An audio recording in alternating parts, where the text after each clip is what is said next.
Sir छुपाते इस बात को क्यों है? इसलिए कि वो महंगी है। नहीं, वो महंगी है या 1 लाख रुपए की भैंस महंगी? नहीं, वो तो फर्ज है डॉक्टर का फर्ज। देखे ना आप डॉक्टर का फर्ज है उसको आदमी को समझाए पाने वाले को कि भाई आप दूसरा डोज भी इसको लगा। बस मीन है वो छुपा के तो इसका नुकसान करा रहा, नुकसान है। मीन पूरी डॉक्टर के ऊपर तो पाबंदी होनी चाहिए। पूरी कौम का ये अलमिया है, काम नहीं करे। पूरी कौम का ये अलमिया है कि हम बहुत सी बातें। हमारे डायरेक्टर जनरल साहब बैठे हैं, उनको भी अपना गुजारिश करूंगा कि जिन डॉक्टरों के ऊपर जो है वो पाबंदी डालें, लाइसेंस कैंसिल करें, उनके लाइसेंस कैंसिल करें। चलो ये आपकी बात जो है डॉक्टर साहब मौजूद है और गौर करेंगे, लेकिन मेरी गुजारिश है कि आप कोई सी भी वैक्सीन इस्तेमाल करें। सबसे पहले तो छवि में केस करेंगे कि ये बच्चे लगवाता ही नहीं। तो वैक्सीन जरूर इस्तेमाल करें। और दूसरी जो मैंने आपको बताया है कि कोई सी भी इस्तेमाल करें, लेकिन बूस्टर डोज इस्तेमाल करें। कोई और सवाल अगर आपके ध्यान में आ रहा है? मैं थोड़ा सा अभी और ऐड करना चाहूँगा जो डॉक्टर साहब ने इतनी डिटेल में बताया कि अक्सर ये आप कंप्लेंट सुनी होगी या फेस की होगी कि वैक्सीनेशन हुई थी लेकिन फिर भी डिजीज आ जाती है, और उसमें हमेशा वैक्सीन का कसूर नहीं होता कि वैक्सीन की क्वालिटी ठीक नहीं है। उसमें कई दफ़ा उसको स्टोर ठीक नहीं किया गया होता, कई दफ़ा उसकी डोज प्रॉपर नहीं लगाई गई होती।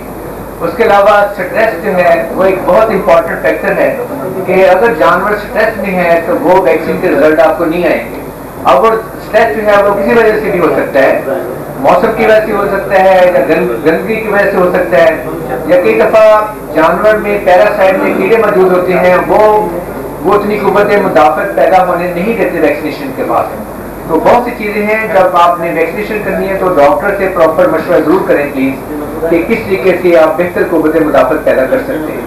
जी आपका सवाल? सर मेरा सवाल था जो मैंने बोला था कि वेटनरी डिपार्टमेंट जो वैक्सीन खरीद करती है फिर दोबारा मार्केट में बाकायदा बिक जाता है, और मार्केट के अंदर डॉक्टर बोलते हैं कि इसका टेम्परेचर मेंटेन नहीं किया गया है, ये आपको कम रेट में मिल जाएगी, और हम जो आप बेचते हैं उसका टेम्परेचर मेंटेन किया हुआ है, लिहाजा इसका रेट ये है।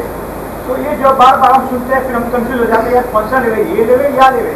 डॉक्टर अगर ऑनेस्ट है या दुकानदार बेचने वाला ऑनेस्ट है तो लाते वो इसका टेम्परेचर मेंटेन किया वो दे।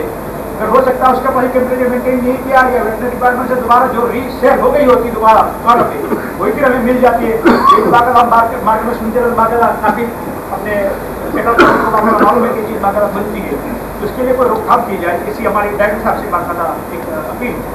आपके साथ साथ हम भी अपील करते हैं कि जो स्पेशली जान बचाने वाली अद्वियात हैं जिनमें वैक्सीन नंबर 1 है, इनकी जो रखने की तरीक़ेकार है उसके ऊपर कोई मॉनिटरिंग होनी चाहिए और उसके ऊपर कोई तवज्जो देनी चाहिए। हम भी गुजारिश करेंगे, और ये हमारी खुशकिस्मती है कि डॉक्टर सरवर शेख साहब जैसा एक काबिल इंसान हमारे इस ओहदे पर मौजूद है, और वो बताते खुद आप तो सुन के ये होगी कि बताते खुद इस पर काम कर रहे हैं, और इंशाल्लाह आप जल्दी कोई खुशखबरी सुनेंगे कि इसके ऊपर कैसे कंट्रोल पाया जाता है। डॉक्टर साहब आपका सवाल? आपने फरमाया कि डॉक्टर मुबारक साहब बहुत सीनियर आदमी हैं, आज तक ही हमको सबको पढ़ाते रहे, देखो आज हमसे सवाल पूछ रहे हैं। जी साहब।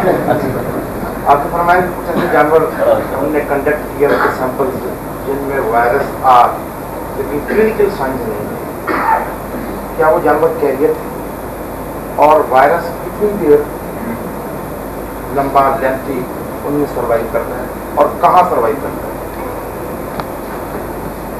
शुक्रिया डॉक्टर साहब।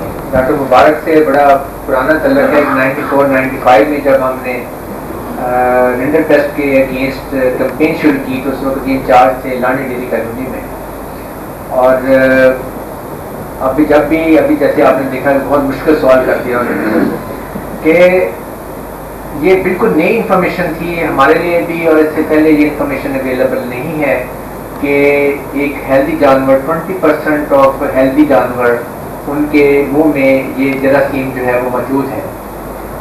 इसमें 2-3 तरह के फैक्टर्स हैं, जैसे मैंने कहा कि बिल्कुल इनिशियल इन्फॉर्मेशन है, इसमें बहुत ज़्यादा भी काम करने की ज़रूरत है कि ये जरासीम जो है कौन से ऐसे जानवर हैं और कौन सी ऐसी कंडीशंस हैं जिसमें ये जरासीम मौजूद रहता है लेकिन बीमारी का नहीं करता। तो इस पर एक तो जेनेटिक फैक्टर है, कुछ ब्रीड्स ऐसी हैं, जैसे कुछ रिजल्ट मैंने आप लोगों से डिस्कस नहीं किए कि बफलो और जो भैंस और गाय ये 2 डिफरेंट तरीके से ये बिहेव करती हैं। अगर आप जितनी भी हमारे पास इंफॉर्मेशन है मोस्टली गाय की इंफॉर्मेशन होगी, और हमें जो باہر کے آتھرز ہیں ان کی بکس کے پڑھ کے جو ہے انفارمیشن ہمارے پاس ہے.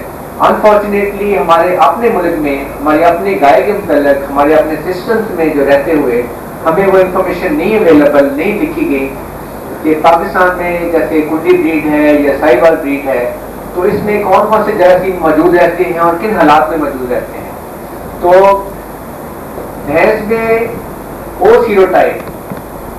سیروٹائپ جو ہے وہ زیادہ ڈیزیز کاز کرتی ہے، منہ کھولتی ہے.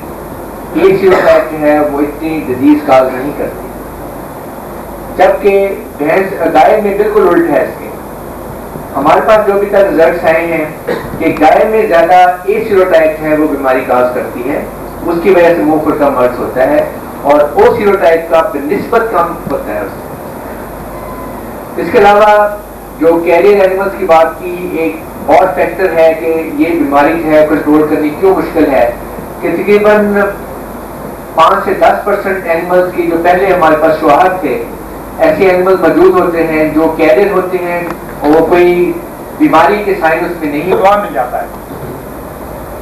کوئی اور سوال؟ چلیے بہت اگر نہیں